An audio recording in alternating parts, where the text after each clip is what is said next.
And over in the country of Georgia, the parliament speaker was forced today to resign in the wake of protests over the government's relationship with Russia. Violent crashes broke out this week between activists and police there, all over a visit by a Russian lawmaker. The Russian government has called for calm, arguing the protests are being politically exploited by Georgia's opposition parties, and Georgia's prime minister largely agrees. For more on this developing story, let's turn now to former U.S. diplomat Jim Jatras. Jim, so according to some reports, these protests allegedly began over a Russian lawmaker visiting Georgia and sitting in the speaker's chair in their parliament. Is that really all that this incident is over?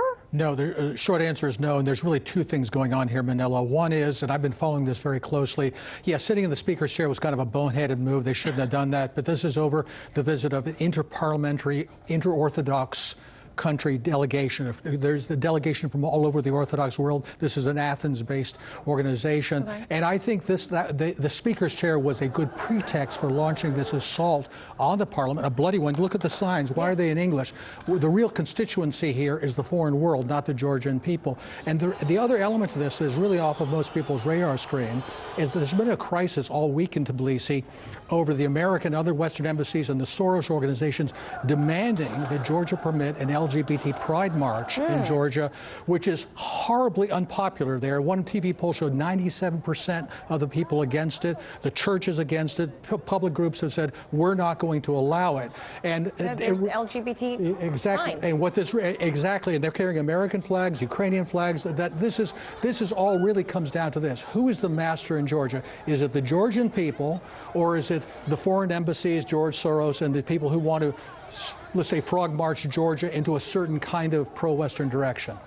So you think that the chair just kind of, people were calling it, a symbolic thing that they sat down in the speaker's chair, that they just used that as an excuse? Yeah, I think it was. I think obviously a thing like this has to be in preparation for a while, just like we saw in Kiev in 2014, or for that matter in Georgia in 2003. These groups have been mobilized, and I think they were looking for the trigger, and unfortunately somebody gave them one.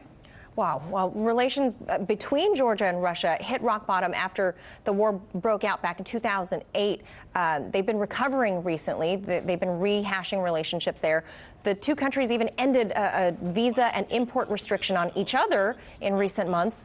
Could these protests have something to do with that improving relationship? Sure. Again, I think the outside forces, and this unfortunately includes our government, want to make it a binary choice. Now, the current Georgian government is by no means pro-Russian, but they're not as 100% anti-Russian as the opposition. So the opposition wants to exploit anything that looks like any degree of normalcy in the relationship with Russia as being under Moscow's thumb, and to treat it accordingly.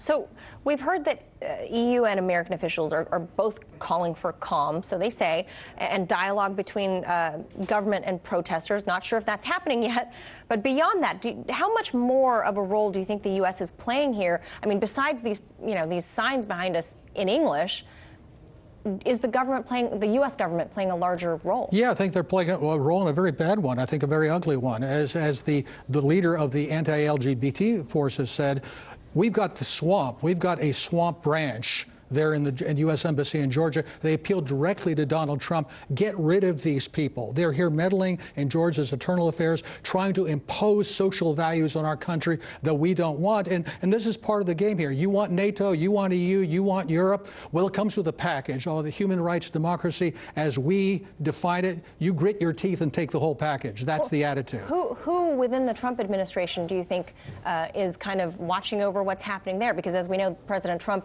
is monitoring what's happening with Iran. Right. So who's pushing the buttons here? I think ultimately it's Secretary Pompeo, but I'm not even sure he's paying that much attention to it. This is really coming from the Foreign Service bureaucracy, and a lot of people who are still there, believe it or not, from the Obama days, going on with and this is true in many, many countries, where they just carry on as though there had been no change of administration. They work like this with the Soros open society groups, and nobody stops them. They're a law unto themselves. And so there's no changes in mission, nothing no adult supervision at all. We might as well still be in the Obama administration, and many of these countries, they've got their own agenda. They want to impose it on these countries, and they will help to sharpen those conflicts, especially with this other march planned for tomorrow or Sunday, it could get very, very ugly in Georgia, and this is just the start. And fascinating that nobody in American press is really covering Not this. at CBN is the only ones that's covered this at all.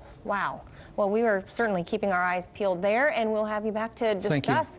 As always, appreciate your expertise on this. Jim Jatras, thank you. Hey YouTube, thanks for checking out our channel. We hope you enjoyed the video. We have tons of content for you just like this. For more of RT America's one-of-a-kind news and analysis, be sure to subscribe and never stop questioning more.